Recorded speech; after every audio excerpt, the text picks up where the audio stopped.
Baiklah, objek putih ini cahaya yang muncul di malam hari di Kairo pada tahun 1968 di tengah jalan di atap sebuah gereja.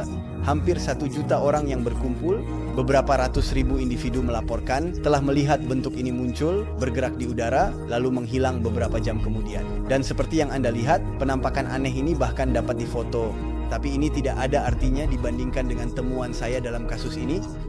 Saya akan menceritakan kisah salah satu misteri terbesar abad ke-20. Mari kita mulai dari awal. Kami berada di tanggal 2 April 1998 di akhir hari di Al Zaitun, sebuah distrik di Kairo, Mesir. Banyak mekanik masih berada di garasi bus di depan sebuah gereja Koptik yang indah. Satu-satunya di distrik ini, satu-satunya. Tiba-tiba mereka melihat di atap gereja ini sebuah bentuk putih yang menyerupai manusia. Dia spontan mengira itu biarawati berbaju putih. Tetapi, karena berdiri di permukaan licin, dia berteriak untuk memperingatkan agar berhati-hati dan menunggu. Karena peristiwa ini cukup baru, mereka sangat terjamin. Dan kita bisa mengetahui semua ini dengan tepat karena berbagai saksi, semua muslim di sini akan bersaksi kemudian. Oleh karena itu, kami telah menyimpan nama-nama mereka dengan hati-hati. Ada misalnya 2 sopir bus, Faruk Madam Atua dan Mamun Hafifi Hussein Hawat, seorang mekanik, atau juga Abdel El Haziz Ali, seorang penjaga. Salah satu dari mereka takut bahwa orang berpakaian putih di atap gereja adalah seseorang yang ingin bunuh diri, melapor polisi. Yang lain, secara spontan, pergi mengetuk pintu gereja. Di sana, di samping gereja, tinggal keluarga dari Pastor Yusef Ibrahim. Perlu diketahui di kalangan Koptik, pria menikah bisa menjadi pendeta. Ini adalah putra dari pendeta Yusef Ibrahim yang akan mendengar pria mengetuk pintu malam. Namanya Adel Yusef Ibrahim, 18 tahun. Setelah jadi pendeta, ia sekarang menggunakan nama Pastor Konstantin dan cuplikan kesaksian yang ia berikan lagi pada Maret 2004. Saya membuka jendela, bertanya apa yang terjadi. Pria itu bilang, adikmu ada di atas gereja dan akan bunuh diri. Saya menjawab, dia ada di dalam, dia tidak di atas gereja. Meski tanpa alas kaki, saya lompat dari jendela untuk lihat siapa yang memanjat gereja. Setelah keluar, Adel Yusef menyadari bentuk bercahaya dan segera berpikir bahwa itu pasti perawan Maria. Dia memberitahu ayahnya yang kemudian memberitahu atasannya, Pastor Konstantin Yusef. Sementara itu, kerumunan besar telah berkumpul di Jalan Toman Bey, jalan di depan gereja yang menyebabkan gangguan lalu lintas. Kemudian setelah beberapa menit, penampakan itu menghilang. Semua yang melihat terkejut. Kubah di atap gereja hampir sepenuhnya tidak dapat diakses. Jadi siapa yang bisa memanjat ke atas sana dan kemudian menghilang tanpa jejak? Banyak orang yang percaya mengenali perawan Maria di kerumunan, mayoritas muslim. Sebenarnya, kita baru saja memulai urusan kita. Apa yang belum diketahui orang-orang ini adalah bahwa penampakan baru akan terjadi di tempat yang sama, di atap gereja, berkali-kali selama lebih dari 3 tahun, dari 2 April 1998 hingga Juni 1971, dan banyak penyelidikan, termasuk penyelidikan polisi, akan dilakukan. Ya, jadi belum sampai pada kejutan kita. Mari kita lanjutkan. Anda akan melihat bahwa kelanjutannya jauh lebih menarik. Setelah malam berikutnya, pada 3 April pukul 3, terjadi penampakan baru dari wanita misterius ini dalam semacam cahaya putih atau emas. Itu tidak berhenti lagi. Pada minggu-minggu pertama, penampakan akan terjadi hampir setiap malam. Baiklah, coba bayangkan sedikit bagaimana rasanya. Anda tinggal di Kairo, teman Anda mengatakan telah melihat perawan di atap gereja. Segera, informasi ini menyebar seperti api. Semua orang hanya membicarakan itu. Skeptis, dan itu sangat wajar menghadapi hal besar. Anda bisa cek sendiri. Perawan muncul hampir setiap malam. Anda pergi ke tempat itu saat malam tiba dan menunggu, mata tertuju pada atap gereja seperti banyak orang lain di jalan yang semuanya datang khusus untuk itu.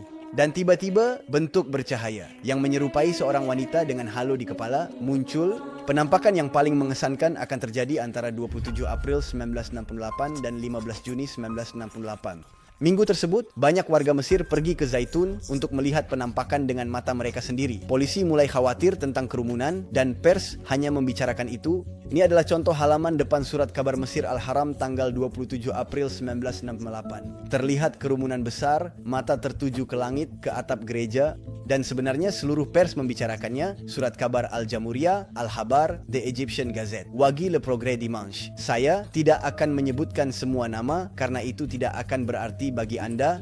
Diperkirakan bahwa untuk tahun 1998, rata-rata jumlah orang yang hadir saat penampakan adalah 50.000, meningkat hingga 100.000 pada malam tertentu. Itulah yang dinyatakan oleh banyak artikel pers yang kami simpan. Beberapa bahkan berbicara tentang rekor 250.000 orang, tetapi setelah mencapai jumlah tertentu dan karena sudah malam, sulit akurat. Bagaimanapun, di antara ratusan ribu orang ini, kami masih menyimpan banyak kesaksian yang mengklaim telah melihat perawan tanpa dibantah oleh saksi lainnya. Saya menduga ekspresi Anda. Ketahuilah bahwa meskipun apa yang saya ceritakan ini mungkin terdengar sedikit aneh, itu bukanlah legenda yang dibuat-buat. Memang, kami memiliki bukti bahwa banyak orang benar-benar mengatakan telah melihat perawan antara tahun 1968 dan 1971 di Zaitun. Sekarang, itu tidak berarti bahwa dia benar-benar muncul, tetapi sebaliknya, itu berarti bahwa benar-benar terjadi fenomena di mana seorang wanita bercahaya terlihat di atap gereja Koptik oleh lebih dari 1 juta orang secara keseluruhan. Obama, itu fakta. Sekarang, apa yang kami lakukan dalam penelitian ini adalah melihat apakah ada hipotesis lain selain mukjizat yang dapat menjelaskan fenomena ini. Karena seperti saya katakan di video saya sebelumnya, kita harus terlebih dahulu mencoba mengeksplorasi semua hipotesis yang mungkin sebelum berteriak tentang mukjizat.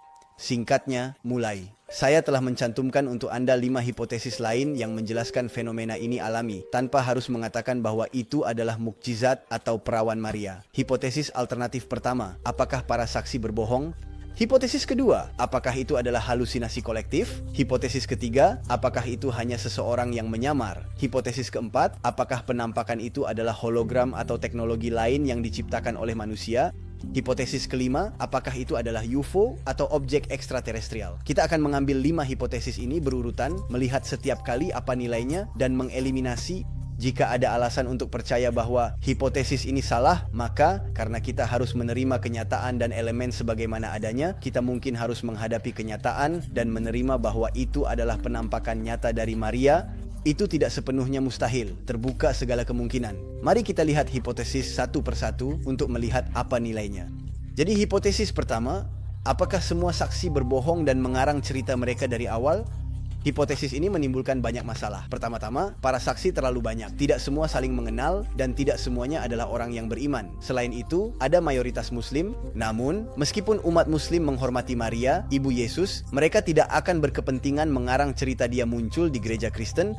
Berikut contoh kesaksian Muslim yang awalnya tidak ingin percaya. Namanya Moshe Taher dan dia tinggal sekitar 300 meter dari gereja Zaitun. Suatu malam, dia awalnya mendengar teriakan dari arah gereja dan menyuruh orang melihatnya. Dia dijelaskan bahwa orang-orang melihat cahaya yang tidak normal. Sejujurnya, dia tidak ingin keluar dan memilih tinggal di rumah. Namun teriakan terus berlanjut sepanjang malam. Semua orang membicarakan penampakan yang terjadi sehari sebelumnya. Terkejut, Moshe kemudian pergi ke tempat kejadian. Dia menemukan di mana-mana sisa-sisa biasa dari kerumunan. Bungkus rokok kosong, kaleng makanan, kertas berminyak, delay.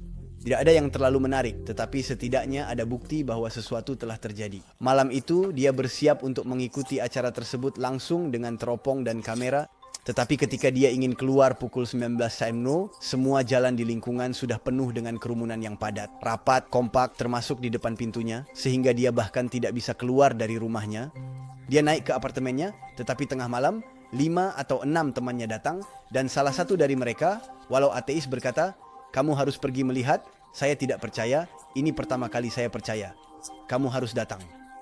Kali ini, bersama-sama saling berpegangan tangan, mereka berhasil mendorong, membuka jalan di kerumunan, dan setengah jam kemudian, mereka sampai di tempat mereka bisa melihat atap gereja. Moshe Taher akan bersaksi tentang momen itu nanti. Anda terkejut, Anda melihat perawan atau pencahayaan yang mirip, yang hanya bisa itu. Jadi ada seseorang di sana, dalam cahaya, dia hanya ada dalam cahaya, dan kemudian sangat nyata, yegam dan indah. Sulit dijelaskan. Seseorang tersenyum, ingin berbicara, yang ingin mengatakan sesuatu kepada dunia, yang sedang memberikan sesuatu, sebuah berkah. Saya tidak tahu bagaimana menjelaskan ini, saya benar-benar terkejut. Jadi, inilah kesaksian dari seorang Muslim. Anda akan berkata kepada saya bahwa satu kesaksian yang terisolasi tidak akan membuktikan banyak hal. Misalnya jika seseorang datang kepada Anda dan mengatakan bahwa dia telah melihat penampakan perawan, mungkin itu benar, tetapi itu hanya bergantung pada kesaksiannya sendiri. Jadi kecuali dia memberikan alasan untuk mempercayai apa yang dia katakan, itu tidak meyakinkan. Sekarang, jika 10 orang mengatakan kepada Anda bahwa mereka telah melihat penampakan perawan, tetapi jika mereka semua saling mengenal dan semuanya beriman, itu tidak meyakinkan. Sebaliknya, jika Anda memiliki 100 orang yang tidak saling mengenal dan beberapa ateis dan skeptis yang mengatakan bahwa mereka telah melihat penampakan perawan di jalan, langsung menjadi tidak mungkin untuk mengatakan bahwa mereka semua berbohong. Perawan tidak harus muncul kepada mereka, tetapi hal terkecil yang bisa kita berikan kepada mereka adalah bahwa mereka percaya telah melihat sesuatu yang mirip dengan perawan. Dan untuk penampakan di Zaitun, kita tidak hanya memiliki 100 orang yang mengatakan telah melihat perawan, tetapi ratusan ribu, bahkan jutaan, dan selama beberapa tahun, kita tidak bisa menyangkal bahwa sesuatu telah terjadi, dan hipotesis tentang kebohongan kolektif tidak dapat diterima. Hipotesis kedua, apakah semua saksi menjadi korban dari halusinasi kolektif? Jadi, bagi mereka yang tidak tahu, halusinasi kolektif adalah ketika sekelompok orang melihat atau mendengar sesuatu yang sama yang sebenarnya tidak ada karena mereka dipengaruhi oleh emosi, keyakinan, atau tekanan kelompok. Misalnya, 3 teman duduk di meja ruang tamu dan salah satu berpikir mendengar suara-suara di lantai atas padahal kosong. Dia bertanya kepada yang lain apakah mereka mendengarnya, meminta mereka untuk berkonsentrasi, dan dengan terus mendesak, yang lain akhirnya percaya bahwa mereka juga mendengarnya dari jauh, padahal sebenarnya tidak ada apa-apa. Namun, sebenarnya kita harus membedakan antara halusinasi kolektif yang melibatkan sekelompok orang melihat sesuatu yang tidak benar-benar ada, dan psikosis kolektif yang melibatkan sekelompok orang merasakan suatu perasaan internal seperti stres atau kecemasan yang dapat menyebar dalam kelompok. Namun, psikosis kolektif tidak melibatkan visi yang jelas dan tepat tentang sesuatu. Psikosis kolektif dapat dibuktikan, tetapi hal ini sama sekali tidak berlaku untuk halusinasi kolektif dan kita tidak boleh mencampur adukkan keduanya. Misalnya, kasus psikosis kolektif diamati tahun 1977 di Amerika Serikat selama acara olahraga. 57 anggota orkestra kemudian mengalami sakit kepala, mual, pusing, dan pingsan. Namun, para petugas medis tidak menemukan penyebabnya. Tentu saja cuacanya panas.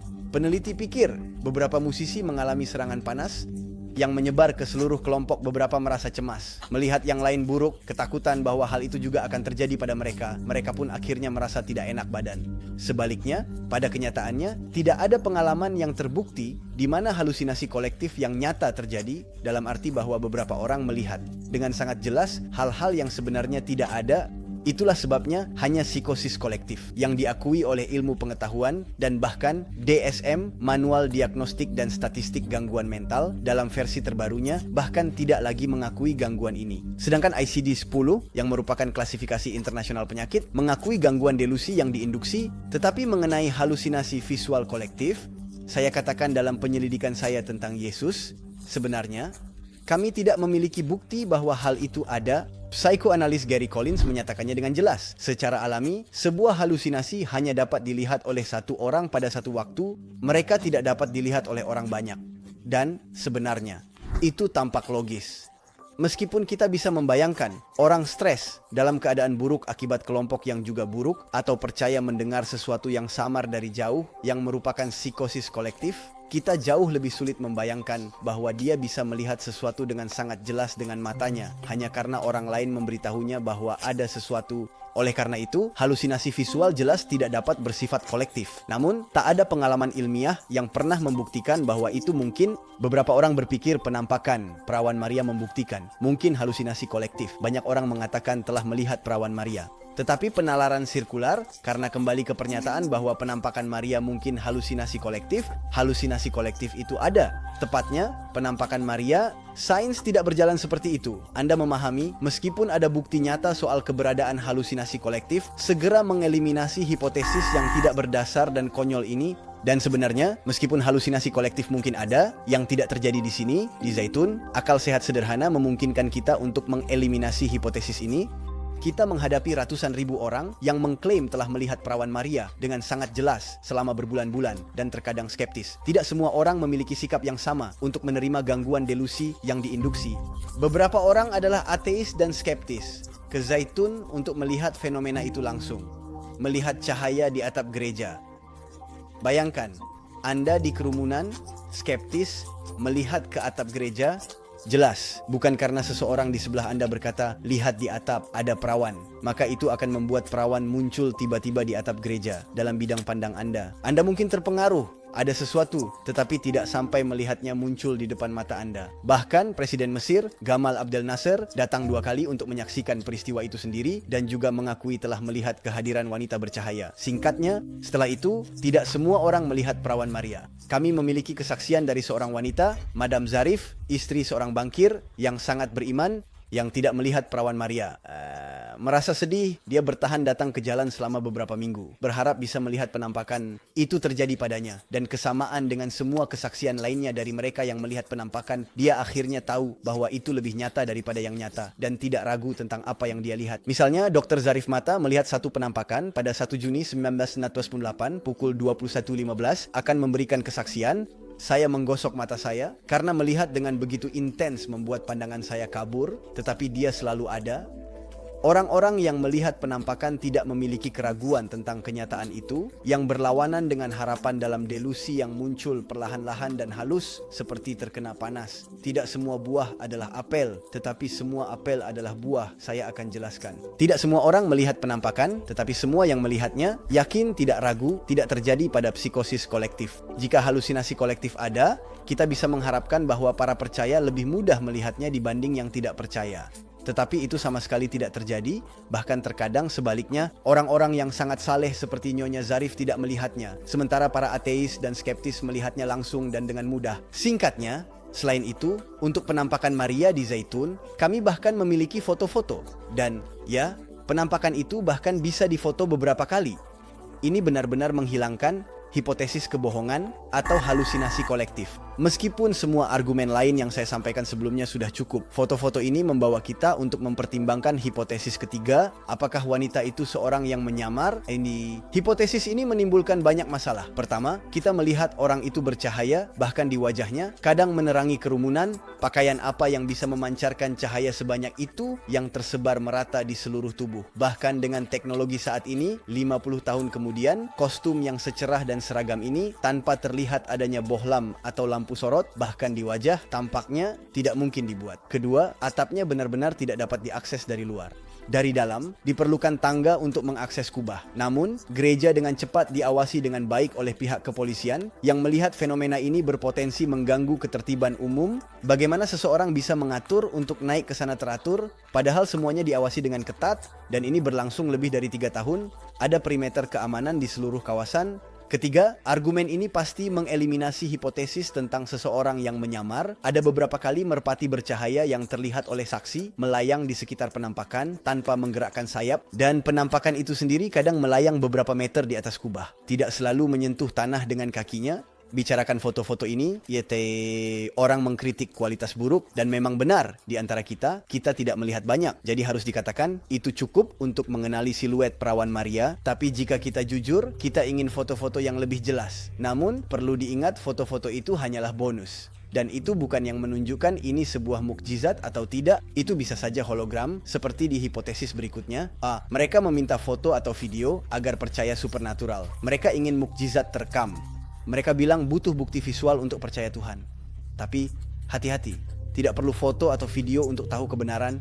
Dalam penelitian saya, kita tahu bahwa Julius Caesar pernah ada. Namun, tanpa foto atau video, foto dan video adalah salah satu jenis bukti. Tetapi tidak hanya itu. Ada juga kesaksian yang harus diperhitungkan. Jika mereka banyak dan mengonfirmasi oleh orang-orang yang independen. Sebagian besar pengetahuan kita saat ini sebenarnya didasarkan pada kesaksian, tapi singkatnya, ada peristiwa yang tampak supernatural. Direkam langsung, tahukah Anda? Ada. Kita melihatnya di antara 100 misteri yang tidak dapat dijelaskan yang saya bahas di saluran saya. Jadi saya harap Anda sudah berlangganan agar tidak ketinggalan. Selain itu, dukungan besar, terima kasih banyak. Dengan demikian, foto dan video keajaiban bukan bukti untuk percaya pada hal-hal supernatural. Mereka akan selalu menimbulkan masalah. Memang, jika foto-fotonya berkualitas buruk, kita akan mengeluh. Tapi jika berkualitas baik, kita akan berteriak tentang rekayasa. Jadi kita tetap bebas untuk percaya atau tidak. Dan untungnya, mengenai fakta, ada sedikit foto dari peristiwa Zaitun, ada 2 hal yang perlu dijawab. Pertama, kita perlu konteks saat ini. Semua orang memiliki smartphone. Tapi di tahun 60-an, kamera mahal, teknologinya terbatas, dan butuh pencahayaan baik untuk foto. Secara umum, sedikit orang yang memilikinya. Kedua, tetap ada fotografer yang dikirim oleh pers dan majalah lainnya, tetapi saat pengembangan hampir semua foto, dari ratusan dan ratusan foto, fenomena yang sangat aneh, sama sekali tidak ada yang muncul dari penampakan. Kenapa? Nah, Anda akan melihat bahwa saya akan membahasnya lebih lanjut dalam video. Singkatnya, ayo, akhir dari pembahasan ini, dan sekarang mari kita lihat hipotesis keempat kita. Jika itu bukan orang yang menyamar, mungkin itu adalah hologram atau gambar yang dibuat dengan alat proyeksi lainnya. Ingatlah bahwa pada waktu itu tidak ada dari 3 hipotesis pertama yang akan terlintas di benak seorang Mesir. Fakta bahwa semua orang bisa berbohong, bahwa semua orang bisa menjadi korban halusinasi kolektif, atau bahwa orang yang menyamar tidak akan terlintas di benak siapapun, karena itu akan sangat konyol dibandingkan dengan peristiwa itu sendiri. Di sisi lain, hipotesis keempat ini, hipotesis tentang hologram, sudah sedikit lebih menarik. Sebelum membahas hipotesis ini, perlu disebutkan mereka yang melihat penampakan, tidak ada yang meragukan bahwa itu benar-benar perawan Maria. Semua kesaksian yang kami miliki menunjukkan betapa terharunya orang-orang, dan di luar aspek visual, betapa mereka merasakan suatu anugerah, suatu kehadiran yang khusus, dan ini bahkan dari saksi yang tidak memiliki kepentingan untuk mengakui perawan Maria dalam fenomena ini. Saya sudah bilang Anda, banyak Muslim sebagai saksi. Saya telah memberikan kesaksian sebenarnya, terlalu banyak sehingga semua kesaksian itu akan membuat video ini melebihi durasi maksimum video di YouTube. Jadi ini hanya contoh lain yang menunjukkan ratusan ribu orang Mesir yang melihat penampakan, yakin bahwa itu adalah perawan Maria. Ini adalah seorang pria yang dapat ditemui oleh Menteri Tenaga Kerja dan salah satu pejabat televisi Mesir. Muslim ini awalnya sangat menentang, dia menghina para peziarah, dia melempar batu dan memanggil polisi, namun perawan Maria menampakkan diri kepadanya dan menanyakan mengapa dia berperilaku demikian. Dia memintanya untuk tidak melanjutkan menyarankannya untuk melukis salib di rumahnya. Tetap Muslim, dia yakin penampakan itu asli dan melukis 40 salib besar di semua dinding rumahnya, dan Anda bisa membayangkan risiko yang dia ambil dengan komunitas Muslim melakukan itu. Tapi selain Muslim dan ateis, kami punya kesaksian dari Protestan. Anda tahu, Protestan adalah Kristen yang tidak percaya pada gereja Katolik oleh Yesus.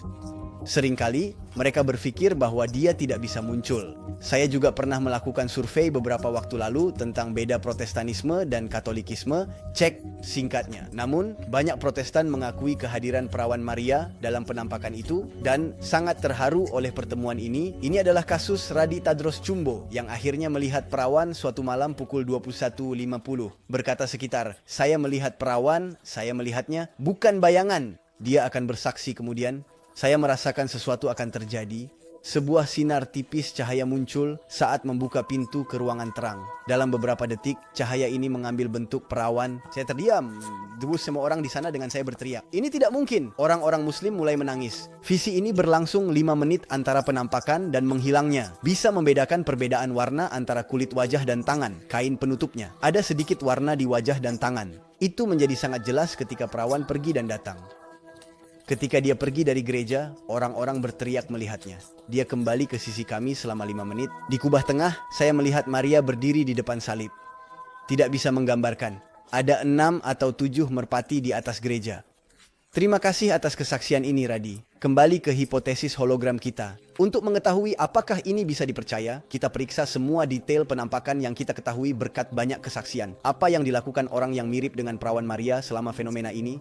Apakah dia bergerak? Apakah dia berbicara? Apakah dia tada? Apakah dia terbang? Di mana dan bagaimana dia muncul? Jika kita bisa mengumpulkan sebanyak mungkin elemen, itu akan membantu kita untuk mengetahui apakah kita berurusan dengan semacam hologram atau tidak. Karena saya belum banyak memberitahu Anda soal penampakan ini, dan Anda akan melihat bahwa apa yang terjadi selama fenomena ini melampaui pemahaman. Sebelum kita mulai, bagaimana saya tahu semua ini? Karena baiklah, saya di sini, di kursi kecil saya, tetapi bagaimana Anda tahu dari mana saya mendapatkan? Sebenarnya, untuk membuat video ini, saya mengandalkan buku karya Bapak François Brun, perawan dari Mesir, yang telah menyelidiki kasus ini secara mendalam dan bertemu langsung dengan banyak saksi. Jadi, jika Anda ingin tahu lebih banyak, semua informasi tambahan ada di buku ini. Saya akan menambahkan tautan di deskripsi. Sebelum menutup pembahasan saya, bagi yang ingin tahu sedikit lebih tentang iman Katolik dan hal supernatural, tidak ada apa-apa.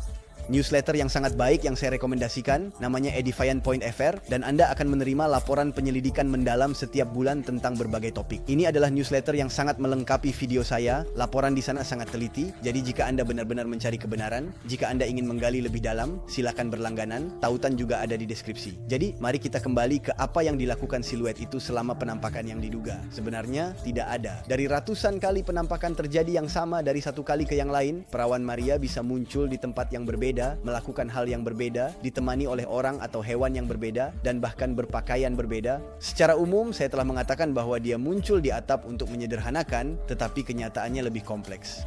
Jika kita menggabungkan semua kesaksian, hasilnya soal durasi, penampakan berlangsung dari beberapa menit hingga beberapa jam. 8 Juni 1998 dari 21 langsung sampai 4 CD. 7 jam, 30 menit berturut-turut. Siluet diam, perawan Maria tidak bicara. Jadi mungkin Anda bertanya-tanya, apa artinya muncul tanpa kata? Kita bahas lebih lanjut. Jika kita bisa mengonfirmasi penampakan nyata Ibu Yesus, mari kita lanjutkan. Siluet itu kadang muncul di dalam gereja, di bawah kubah, lalu keluar melintasi jendela kaca patri. Ia juga kadang muncul di pohon-pohon di sekitarnya, terutama pohon palem dan pohon zaitun kecil dekat gereja. Penampakannya berlangsung selama 3 jam 30 menit. Dan daun-daun pohon di bawah kakinya berkilau seperti berlian. Tetapi ia juga muncul jauh dari bangunan manapun, jauh dari pohon-pohon, melayang di udara pada ketinggian rendah. Bentuknya juga sangat bervariasi. Kadang-kadang itu hanya berupa bentuk bercahaya, cukup samar seperti semacam awan. Sebaliknya, kita bisa melihat jelas pakaiannya, jilbab yang menutupi kepalanya, putih atau biru. Saksi melihat warna lain, merah muda, hijau, pucat. Setidaknya sekali, ia muncul tanpa jilbab. Rambutnya jatuh hingga ke bahunya. Ia pernah muncul mengenakan mahkota. Saat itu, ciri-cirinya terlihat jelas dan bahkan ekspresi wajahnya. Orang-orang mencatat ia selalu lembut, sering tersenyum, tetapi kadang serius dan sedih. Tingginya juga bisa berubah selama penampakan yang sama, terlihat tumbuh hingga 2 kali ukuran normal. Ia muncul sekali sebagai gadis 12-13 tahun.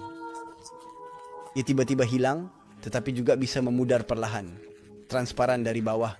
Seringkali ia menghilang seperti ia muncul, tampak keluar dari awan, keluar melalui pintu misterius, membuka ke dimensi lain, dan pergi melalui pembukaan yang sama ke alam baka. Ia hampir selalu tampak bercahaya, fosforesen. Terkadang cahaya ini begitu intens, sehingga butuh waktu untuk membedakan perawan dari cahaya. Seperti mata terbiasa dengan kegelapan, di sini terbiasa dengan cahaya. Kadang dikelilingi halo bercahaya atau lingkaran cahaya di kepalanya. Keduanya juga bisa menghilang mendadak selama penampakan. Namun, ia pernah muncul meskipun sangat jarang tanpa cahaya seperti tubuh opak biasa. Tidak ada aturan yang jelas. Tentang gerakannya, perawan tidak tetap diam. Dia sering bergerak di atas kubah gereja, berputar ke kanan dan ke kiri agar semua orang bisa melihatnya. Dia tidak tampak berjalan tetapi lebih seperti meluncur di udara. Dia membungkuk ke arah kerumunan yang berkumpul di jalan-jalan sekitarnya. Dia berlutut salib di kubah tengah, tangan disatukan seperti itu. Ya, dia mengangkat lengan kanannya untuk memberkati kerumunan, mengangkat cabang zaitun atau salib. Para saksi bilang pakaiannya mengikuti gerakannya atau tampak melayang di angin. Sebelum menghilang, dia sering membuat isyarat perpisahan. Dia pernah muncul sambil menggendong bayi di pelukannya. Ada cerita di mana dia tampak melempar bayi ke udara, seperti yang dilakukan saat bermain dengan anak. Namun terkadang, wanita ini dan bayinya juga muncul dengan lebih khidmat. Anak itu berusia 12 tahun dan keduanya mengenakan mahkota. Sekali, pria lain muncul bersama mereka. Kita melihat di sini Maria, anaknya Yesus, dan ayah angkatnya Yusuf. Jika otentik, sering penampakan perawan Maria didahului oleh penampakan cahaya. Kilatan tanpa suara atau hujan bintang. Cahaya sering meluas selama penampakan di atas kubah atau bisa datang dan pergi beberapa kali sepanjang kubah. Terkadang, dia menyapu dinding gereja bagian atasnya. Ketika gambar perawan Maria berbalik ke salah satu salib semen, salib menjadi bercahaya. Cahaya lain bisa muncul, seperti bintang, tetapi jauh lebih besar. Bahkan salib di kubah tengah, biasanya opak, bisa menjadi bercahaya sebelum, selama, dan setelah penampakan. Kita juga melihat burung lebih besar dari merpati dengan warna putih bersinar. Mereka terbang tanpa mengepakkan sayap tetapi sangat cepat. Warna mereka melebihi putih, artinya mereka tampak memancarkan cahaya, seolah-olah diterangi dari dalam. Mereka bisa muncul tanpa penampakan Maria. Burung-burung ini tidak pernah hinggap di gereja maupun di pohon. Mereka kadang tampak keluar dari salah satu kubah. Kubah tersebut tanpa bukaan, hanya jendela kaca patri, bahkan tidak bisa dibuka. Kita tidak melihat mereka datang menghilang. Mereka muncul dan menghilang secara tiba-tiba. Beberapa kali, meskipun jarang, penampakan terjadi di siang hari. Baiklah, kita tidak akan melanjutkan dengan deskripsi ini selama berjam-jam. Saya rasa Anda sudah mengerti intinya. Penampakan, singkatnya, adalah fenomena yang relatif megah. Sedikit seperti pertunjukan suara dan cahaya hari ini, lalu tanpa suara. Itu bukan hanya seorang wanita yang berjalan-jalan selama 5 menit di atap gereja. Jadi, jika kita kembali ke hipotesis hologram, menimbulkan banyak masalah. Gereja itu selalu diawasi selama penampakan, baik di dalam maupun di luar, oleh polisi yang melakukan penyelidikan. Saya akan memberikan kesimpulan mereka dalam beberapa saat. Dengan kata lain, tidak ada sumber cahaya yang terdeteksi, baik di gereja maupun di bangunan tetangga. Orang-orang tidak bodoh. Sejak awal, para skeptis mencoba menjelaskan bentuk-bentuk cahaya sebagai pantulan. Beberapa memanjat dinding untuk mencabut kabel listrik. Yang lain, memanjat pohon menggoyangkan daunnya memancarkan pantulan. Suatu malam ingin membuktikan cahaya ini dari lampu jalan polisi memecahkan satu tanpa mengganggu penampakan. Lain waktu, aliran listrik diputus membuat seluruh lingkungan dalam kegelapan. Penampakan tetap terjadi. Kemudian, pohon-pohon ditebang atau dipangkas dan diubah menjadi tiang tanpa menghentikan penampakan. Polisi melakukan penyelidikan yang ketat di seluruh area, kadang-kadang sangat jauh dari gereja, untuk mengetahui apakah penampakan cahaya ini mungkin dihasilkan oleh suatu instalasi teknis. Hasilnya nihil, kosong. Beberapa bahkan mencurigai adanya operasi dari Kementerian Pariwisata Mesir untuk menarik lebih banyak wisatawan asing. Karena aliran listrik telah diputus beberapa kali oleh polisi dan penampakan tetap berlanjut, saya mendengar beberapa orang berdiskusi kasus ini bahwa mungkin hologram itu bisa dihubungkan ke baterai portabel, dan itu terdengar menarik sebagai teori. Sebenarnya itu ketidaktahuan tentang keterampilan teknis pada masa itu. Kita akan melakukan 20 detik lebih teknis untuk bersenang-senang. Jangan khawatir. Singkat, memiliki kepadatan energi jauh lebih rendah saat ini. Kepadatan energi adalah energi dalam baterai dibandingkan dengan beratnya. Semakin tinggi kepadatan energi, semakin banyak energi yang dapat diberikan baterai tetap ringan. Sebaliknya, semakin rendah kepadatan energi, semakin berat baterai. Jika kita ingin baterai tersebut menyediakan energi, secara umum, dulu baterai jauh lebih berat untuk kapasitas yang jauh lebih sedikit. Kepadatan energi rata-rata adalah 60 hingga 65 Wh per kilogram baterai. Apakah itu sebuah perkiraan? Ada berbagai jenis baterai, timbal asam, nikel kadmium, seng karbon, singkatnya. Ya, jadi saya bermain dengan ChatGPT untuk memperkirakan berapa banyak energi yang dikonsumsi oleh hologram yang mereproduksi penampakan zaitun. Jika itu mungkin, karena spoiler, itu tidak mungkin. Tapi kita akan melihatnya sebentar lagi, melewatkan detailnya. Pada masa itu, perlu baterai lebih dari 3 ton untuk menyalakan selama 7 jam. Kita jelas melihat bahwa tidak mungkin membawa baterai sebesar itu ke atap gereja melalui tangga kecil yang mengarah ke kubah. Mengenai teknik hologram itu sendiri, mari kita bahas. Memang, awal 1990-an, teknologi muncul, namun hologram saat itu tidak ada hubungannya dengan bisa kita lakukan hari ini. Itu awal dilakukan di laboratorium dengan peralatan, dan hologram yang terlihat dalam cahaya putih atau dalam kondisi luar tidak dapat direalisasikan sama sekali. Lagi pula, bahkan hari ini, 50 tahun kemudian, hologram yang paling canggih pun masih tidak dapat mereproduksi fenomena zaitun. Memang, bahkan hologram modern memiliki batasan. Mereka membutuhkan media fisik atau lingkungan yang terkontrol agar dapat terlihat. Penampakan zaitun sangat bercahaya, berubah bentuk dan ukuran, bergerak kompleks di antara pepohonan, di udara, melalui kaca patri, melalui burung, di siang hari, tili. Mereproduksi semua itu, bahkan dengan teknologi hologram, tetap mustahil. Selain itu, saya belum memberitahu semuanya. Agar tetap seru, saya simpan yang terbaik untuk akhir. Sebagian besar saksi melaporkan bahwa seringkali selama penampakan, aroma mawar menari emanasi dari gereja dan bau itu bertahan lama setelahnya. Terkadang bahkan, fenomena ini muncul sebelum penampakan, tetapi juga bisa terjadi setelah kepergian perawan. Itu begitu padat sehingga membentuk semacam kabut yang sepenuhnya membungkus gereja. Aroma ini sangat kuat. Beberapa orang melihat suatu hari kabut ini keluar dari kaca patri meskipun sudah tersegel. Bahkan hologram terbaik tidak bisa melakukan itu. Saya ingatkan telah ada penyelidikan tanpa penjelasan atas aroma dan asap misterius ini. Ada lagi satu elemen jauh lebih kuat, tetapi saya simpan untuk nanti. Jadi, saatnya untuk menyampaikan kesimpulan dari penyelidikan yang telah saya bicarakan beberapa kali. Penyidikan ini dipimpin oleh Gubernur Kota Kairo dan Kolonel Saad Zayed. Dari situ, dihasilkan sebuah laporan yang diterbitkan oleh Direktur Informasi atas nama Menteri Pariwisata. Berikut adalah cuplikan. Sebuah penyelidikan resmi telah dilakukan. Disimpulkan penampakan perawan Maria di Gereja Zaitun dengan jelas dan bercahaya, terlihat baik Kristen maupun Muslim, adalah fakta yang tidak dapat disangkal. Kecuali ya, ini adalah hipotesis terakhir soal makhluk luar angkasa yang akan saya bicarakan. Tampaknya ada fenomena supranatural nyata di sana. Cara menolaknya adalah menolak ratusan ribu kesaksian dan mengatakan mereka tidak berarti. Itu tetapi tampak tidak masuk akal karena banyak kesaksian yang konsisten biasanya merupakan bukti yang kuat, setidaknya dalam kasus hukum. Omong-omong, Anda sudah mengerti bahwa penyelidikan serius dan rutin oleh otoritas sipil memastikan atap gereja diperiksa dan jelas tidak ada jejak baterai, kabel, atau peralatan proyeksi apapun. Atau lebih umum lagi, tidak ada jejak kehadiran siapapun yang pernah ditemukan. Tapi saya tahu ada di antara Anda yang bertanya-tanya apakah atap gereja telah diperiksa selama penampakan. Sebenarnya, Uskup MGR Amba Athanasios, Uskup Beniswave, datang khusus ke lokasi untuk menyelidiki, mencoba melakukannya malam 29 hingga 30 April 1998. Dia akan bersaksi kemudian bahwa dia telah meminta gereja dimatikan dalam gelap. Inilah pengalaman yang dia alami di tangga kecil terakhir yang menuju ke kubah. Saya mulai naik dan saat berdiri di tangga, saya melihat ke arah langit-langit gereja berdoa supaya orang di jalan tidak bisa melihat saya. Saat itulah saya mulai bergetar. Saya pegang tangga itu mulai bergetar dan saya menggigil. Saya menyadari bahwa sesuatu yang luar biasa sedang terjadi. Saya singkat, intinya dia tak berani melangkah lebih jauh. Dia takut bertemu langsung dengan perawan Maria dan turun kembali. Kita tetap bisa berterima kasih kepada uskup ini atas upayanya. Ini sangat meyakinkan bahwa itu tidak bisa dianggap sebagai rekayasa. Ya, gereja berada dalam kegelapan. Seluruh kerumunan serentak melihat bentuk bercahaya ini. Saya sudah bilang, hologram mustahil berfungsi dengan baterai.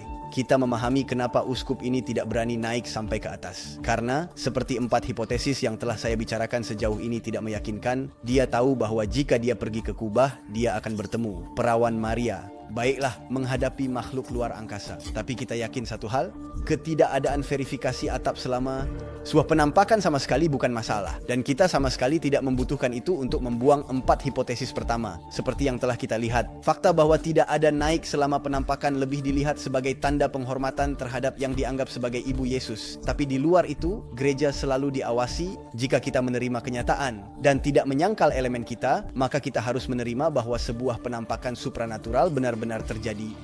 Kecuali penampakan ini berasal dari makhluk luar angkasa. Jadi mari kita lihat hipotesis kelima ini. Poin pertama yang terlintas di pikiran adalah mengapa makhluk luar angkasa datang menyamar sebagai perawan Maria di atap sebuah gereja selama bertahun-tahun lalu tiba-tiba berhenti total? Apakah itu hanya untuk bersenang-senang? Jika itu benar-benar perawan Maria yang muncul, kita juga memiliki pertanyaan tentang mengapa dia muncul. Tapi kami akan segera kembali dan mungkin ada penjelasan. Untuk alien, kami sudah mencarinya, tetapi jujur, kami tidak melihat alasan jelas. Itu tidak masuk akal seperti film fiksi. Jadi, jika ada ide mengapa alien membuat kita percaya bahwa mereka adalah perawan Maria, silakan tulis di komentar. Masalah kedua dengan hipotesis makhluk luar angkasa ini adalah mereka tidak berada di atas hukum fisika. Dengan kata lain, meskipun kita membayangkan sebuah peradaban yang seevolusi mungkin, mereka tetap tidak bisa melawan fenomena fisika karena mereka tetap makhluk alami dan bukan supranatural. Seperti yang akan terjadi jika itu adalah perawan Maria yang muncul. Jadi ini bagaimana alien ini bisa muncul dan kemudian menghilang secara spontan tanpa pesawat luar angkasa. Mereka bisa lewat kaca patri. Bagaimana mereka membuat burung bergerak tanpa mengepakkan sayap? Makhluk luar angkasa, jika mereka ada, bukan penyihir. Kita bukan di ET. Mari lanjutkan. Masalah ketiga dengan hipotesis makhluk luar angkasa. Sederhananya, ada satu hal terakhir yang belum saya bicarakan. Dan ya, saya sudah bilang bahwa saya menyimpan yang terbaik untuk akhir. Ada satu elemen terakhir yang tidak kalah penting, yang sangat mendukung kemungkinan munculnya perawan Maria secara supranatural. Elemen ini ada banyak mukjizat penyembuhan jemaat itu. Baiklah, mereka baik alien, tetapi mereka tidak bisa melakukannya. Singkatnya, orang disembuhkan selama penampakan sangat besar. Tidak ada angka tepat, tetapi kesaksian yang dikumpulkan sangat mengejutkan. Setelah itu, selalu lagu yang sama. Ya, kesaksian, orang-orang yang bersaksi mungkin berbohong, suatu konspirasi terorganisir, Tidak, saya bercanda. Selain itu, kami memiliki beberapa dokter yang telah mengautentikasi penyembuhan yang lengkap, instan, dan definitif ini. Tiap malam, para pengunjung membawa orang sakit atau penyandang cacat. Mereka diletakkan di lantai, di atas karpet doa. Kami berdoa untuk mereka di Bunda Maria dan beberapa mereka sembuh. Tidak semua, tetapi banyak sehingga keraguan tidak lagi diperbolehkan menghadapi jumlah penyembuhan. Sebuah komite resmi yang terdiri dari 7 dokter dan profesor ditugaskan untuk menyelidiki keaslian mukjizat ini di bawah pimpinan Dr. Syafiq Abdel. Berikut beberapa kutipan dari laporan mereka. Kesembuhan diperiksa mendalam resmi. Kami sangat teliti dalam penelitian kami, sehingga ketika sebuah mukjizat dinyatakan, itu benar-benar melalui serangkaian pemeriksaan jujur ketat. Mukjizat telah dipelajari. Namun, beberapa kesembuhan tidak disampaikan. Pasien tidak muncul. Mereka mengucapkan syukur kepada Santa Maria dari lubuk hati mereka. Yang lain menganggap cukup untuk meninggalkan atau mengirimkan dokumen membuktikan kesembuhan mukjizat mereka terima. Namun, semua laporan yang kami terima berusaha untuk melaporkan fakta dengan tepat. Semua ini terdengar bagus, tetapi saya yakin Anda ingin beberapa contoh konkret. Jujur, sulit untuk memilih. Ayo, saya akan menceritakan beberapa di antaranya. Kesembuhan pertama di Zaitun milik Faruk Madam Atua, sopir bus dari garasi seberang gereja. Apakah Anda ingat, Faruk telah terjepit jari telunjuknya beberapa waktu sebelumnya dan gangren telah berkembang di jarinya. Baiklah, bagi mereka yang tidak tahu, gangren adalah jari yang membusuk. Faruk mengenakan perban di jarinya yang harus diamputasi besok. Melihat wanita ini di kubah gereja dan percaya bahwa dia ingin melompat, dia berteriak, "Nyonya, jangan melompat." Dan naluriah dia menunjuk telunjuk gangren ke dia. Keesokan harinya, di rumah sakit, dokter menemukan jarinya sembuh dan amputasi tidak terjadi. Jadi, ini mungkin adalah kesembuhan pertama, dan selama minggu, bulan, tahun penampakan berikutnya, kesembuhan mulai berdatangan. Misalnya, Nyonya Zainab yang buta satu mata sejak lahir, berada 3 malam di gereja, berharap akan penampakan dan kesembuhan. Selama malam-malam, orang tidur di halaman gereja. Suatu malam, mereka mendengarnya. Perawan Maria dan Santo Isa. Isa adalah nama Yesus untuk umat muslim. Singkatnya, ditemukan semacam membran telah jatuh dari mata cacatnya ke pipinya. Dan bahwa mata itu sekarang melihat dengan normal. Ada juga kasus seorang muslim yang menderita jantung, yang berdoa semalaman di Zaitun dengan harapan untuk sembuh. Dia hampir tidak bisa berdiri dan terus-menerus membutuhkan dukungan, bahkan harus diangkat. Malam itu, dia tertidur, bermimpi aneh di mana 2 malaikat datang kepadanya untuk menyembuhkannya dan mengatakan saat terbangun, dia sembuh pada pukul 6. Dia bangun dan Agustus, kedua dokter mengonfirmasi di Zaitun dengan pengeras suara bahwa pasien mereka kini memiliki jantung seorang pemuda. Karena untuk semua kesembuhan ini, saya memberikan versi yang lebih singkat. Kami punya laporan medis yang membuktikannya. Jika Anda ingin versi lebih panjang dengan kutipan dari laporan medis, biarkan saya menceritakan soal fotografer Wagi Rizkmata. Semua dimulai pada 27 Juni 1967 ketika Wagi mengalami kecelakaan mobil yang parah. Lengan kirinya terjepit di bawah mobil dan lengan bawahnya yang hancur total. Hanya terhubung ke lengan oleh sepotong kulit. Ketika dia terbangun di rumah sakit, dia pertama kali dioperasi oleh Dr. Zarif Bicara. Namun, tidak ada yang bisa dilakukan. Otot dan tendon di lengan kiri tidak kembali ke posisi normal. Dokter kami, Samir Farak, Dr. Air, memutuskan untuk segera mencoba operasi lain yang sayangnya juga gagal. Para dokter mempertimbangkan untuk mengamputasinya. Singkatnya, Wagui, korban besar kita, memohon kepada dokter untuk memberinya kesempatan dan berusaha keras agar tidak diamputasi. Dr. Ali Radi kemudian memasang gips padanya, diperbarui 9 kali dalam 3 bulan. Luka mulai sembuh dalam dan kulit di kedua sisi luka bertahap menyatu.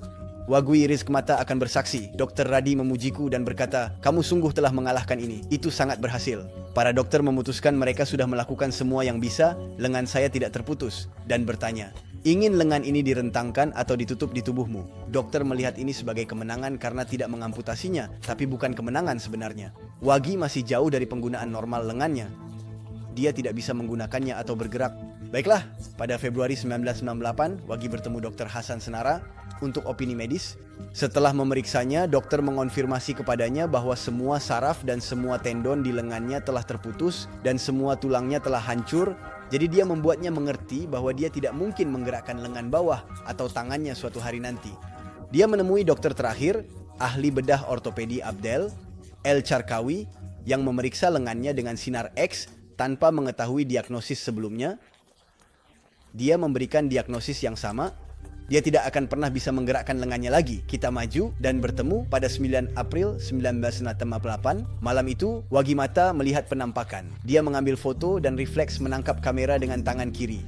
Dia belum menggunakannya selama hampir setahun. Dia sepenuhnya sembuh. Dia tidak merasakan sakit lagi dan bisa bergerak sepenuhnya lengan dan tangannya. Dia telah diperiksa oleh dokter dan saat ini kita memiliki semua laporan medis sebelum setelah yang membuktikan kesembuhannya. Misalnya ahli bedah M, Zarif bicara Rizmata dari Rumah Sakit Manchete El Bakri di Kairo yang telah mengoperasi Wagui pada 27 Juni 1997 akan memeriksanya lagi setelah mukjizat dan menyatakan dalam laporannya bertanggal 15 Mei 1968 setelah memeriksa lagi lengan tersebut sebelum mukjizat menemukan bahwa rentang gerakan lengan terbatas pada sendi siku hanya memungkinkan sedikit fleksi. Semua gerakan lengan berasal dari sendi. Setelah memeriksa Tuan Wagui hari ini, saya menemukan bahwa dia sehat dan hampir menggerakkan siku dengan fleksi dan ekstensi penuh. Saya tidak dapat menemukan penjelasan medis untuk rentang gerakan sendi siku kirinya. Singkatnya, saya bilang Wagui adalah seorang fotografer. Tahukah Anda sebagian besar foto yang kita miliki tentang penampakan berasal darinya?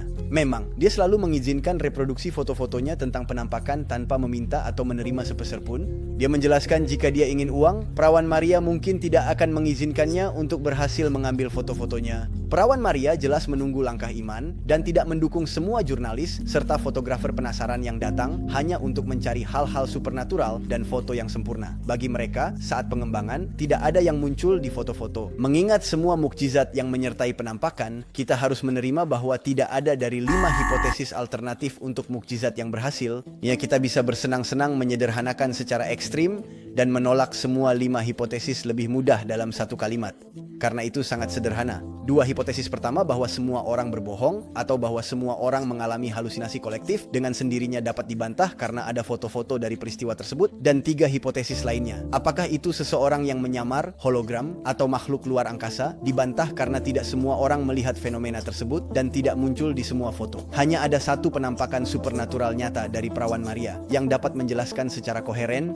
Karena jika dia ingin difoto tapi tidak harus terlihat oleh semua orang, dia melakukan yang dia mau, itu perawan. Sekarang sebuah pertanyaan penting muncul, mengapa Perawan Maria ingin muncul di gereja Koptik ini?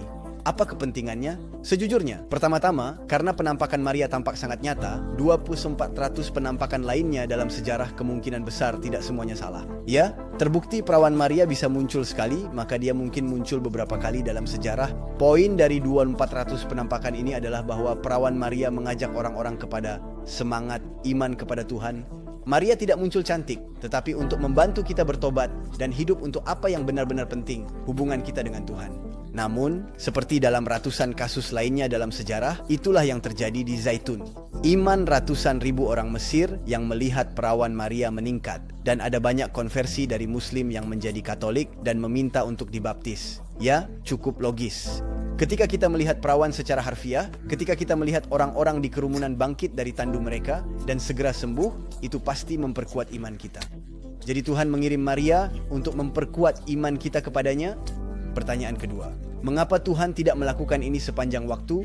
Mengapa dia tidak mengirim Perawan Maria setiap 5 menit untuk membangkitkan iman kita? Saya menjelaskan di video saya tentang misteri pertama yang tidak dapat dijelaskan bahwa Tuhan ingin kita bebas, jadi dia memberikan cukup kegelapan agar kita bebas untuk tidak percaya. Dia benar-benar adalah Tuhan yang tersembunyi, seperti yang dikatakan dalam Alkitab. Dengan demikian, jelas cahaya yang Tuhan berikan kepada kita untuk percaya kepadanya tanpa keraguan jauh lebih besar daripada kegelapan kecil yang dia biarkan untuk kebebasan kita. Ya, Tuhan campur tangan setiap 5 menit bila kita membuka mata. Dan ya, penampakan perawan sangat banyak dan sering, karena saya sudah bilang ada 2400 di Milan atau lebih dari 1 per tahun. Tapi kita akan membahasnya di video lain. Pertanyaan ketiga, mengapa di sini? Mengapa Perawan Maria muncul di Mesir dan di daerah Kairo ini? Anda akan melihat dalam penyelidikan berikutnya bahwa itu bukan satu-satunya penampakan Maria di Mesir. Ada beberapa yang lain dan sama mengesankannya dengan Zaitun, bahkan lebih dalam dekade-dekade yang mengikuti hingga tahun 2000. Tapi lanjutkan. Sementara itu, menarik melihat tampaknya penampakan Zaitun mungkin terjadi di tempat yang tepat dari pelarian ke Mesir.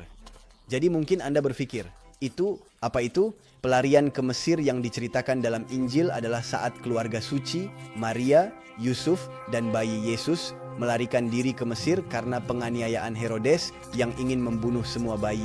Lewatkan detailnya, jika tidak, ini akan panjang. Tetapi penampakan ini mungkin isyarat kecil merujuk peristiwa ini. Selain itu, penampakan Maria lainnya di Mesir yang disebutkan sebelumnya mungkin di rute diambil keluarga suci ke Mesir, akan dibahas lain waktu. Penampakan Zaitun telah diumumkan 6 tahun sebelumnya di Lithuania. Pada 13 dan 14 Juli 1962, seorang gadis muda rambut mengaku melihat perawan. Dia mengungkapkan hal yang terbukti benar, seperti saat dia akan meninggal. Dalam kesaksiannya, dia mengatakan Maria berkata padanya, "Saya akan melakukan hal besar supaya orang-orang mulai berdoa dan dunia bersinar." Rambut menjelaskan, "Saya bertanya, kapan Anda akan muncul?" Dia menjawab, "Saya tidak akan muncul. Saya akan muncul di Mesir." Dia terbang kepala saya dan lenyap. Kita 1962, 6 tahun sebelum dimulainya penampakan. Dan saya ingatkan bahwa semua sumber cerita dari video ini ada di buku ini. Misteri yang tidak terjelaskan ini, penampakan di Zaitun adalah mukjizat, peristiwa ajaib. Akhirnya ketika saya mengatakan peristiwa supranatural, Anda mencatat penampakan Maria adalah sebuah misteri yang tidak dapat dijelaskan. Tetapi semua mukjizat penyembuhan adalah misteri tidak terjelaskan lainnya. Secara keseluruhan, ratusan mukjizat di Zaitun Kairo antara tahun 1968 dan 2001. Lihat, untuk seri video saya soal 100 misteri tak terjelaskan, hanya hitung satu kasus dari ratusan mukjizat ini. Jadi Zaitun adalah kasus kedua kami dari 100, tetapi masih ada 98 kasus lainnya yang akan mengikuti nanti. Anda mengerti? Jadi 100 misteri ini adalah 100 contoh mukjizat yang mengonfirmasi secara langsung atau tidak langsung agama Kristen, iman Katolik. Tetapi dalam masing-masing dari 100 contoh ini, terkadang ada puluhan, bahkan ratusan kasus yang dikelompokkan. Dan saya hanya menghitung untuk jika berpikir saya mulai dengan kasus-kasus paling kuat, kaki diamputasi tumbuh kembali, hanya itu, dan penampakan perawan Maria di depan 1 juta orang di foto, sebenarnya tidak. Anda akan melihat dalam 100 kasus tersisa, ada yang sama mengesankan, bahkan jauh lebih mengesankan. Saya simpan yang terbaik untuk akhir. Untuk yang bertanya, di video ini kita bahas mukjizat dalam agama-agama lain. Saya sering memperhatikan bahwa ketika dikatakan ada ratusan mukjizat yang terverifikasi yang mendukung iman Katolik, beberapa orang mengkritik pernyataan ini sebagai tumpukan argumen. Jika Anda tidak tahu apa itu, tumpukan argumen adalah memberikan banyak argumen untuk mendukung pendapatnya. Namun argumen itu lemah. Dan itu hanya jumlah argumen total yang menyampaikan kesan kekuatan. Ada banyak hal, namun bila kita ambil setiap argumen secara terpisah, mereka tidak ada artinya. Namun, dalam hal mukjizat Katolik, hal ini tidak berlaku karena setiap kasus mukjizat berdiri sendiri, sangat mengesankan, sangat terverifikasi, sangat kuat, dan sangat sulit untuk dibantah, kecuali jika berniat buruk. Jadi, setiap kasus kuat dan harus diakui bahwa ada ribuan. Siapapun yang benar-benar mencari kebenaran dapat menemukannya. Tetaplah sebentar, saya ingin berbicara. Jika mukjizat menarik, klik di sini untuk melihat kasus lain di mana saya menyelidiki kaki yang diamputasi, tumbuh kembali. Anda pasti menduga penyelidikan ini memerlukan banyak uang untuk mempekerjakan editor, untuk fokus menulis naskah, dan merilis penyelidikan mingguan. Saya membutuhkan bantuan Anda untuk melanjutkan karena kekurangan anggaran besar untuk mempertahankan ritme ini. Jadi jika video investigasi ini terasa berguna, tolong pertimbangkan untuk memberikan donasi bulanan untuk mendukung saluran ini. Saya juga menawarkan kumpulan kutipan dari para santo dan mistikus eksklusif. Saya susun sendiri dari semua buku yang Anda lihat di belakang saya kepada semua yang memberikan donasi bulanan minimal 20 euro. Anda dapat mengklik tautan di deskripsi untuk mengetahui lebih lanjut. Saya mengucapkan terima kasih dari hati. Semua sudah mendukung. Mereka akan mendukung agar video-video ini ada. Ini adalah Ignis. Jangan lupa berlangganan, kita akan bertemu lagi minggu depan. Mukjizat berikutnya. Ciao.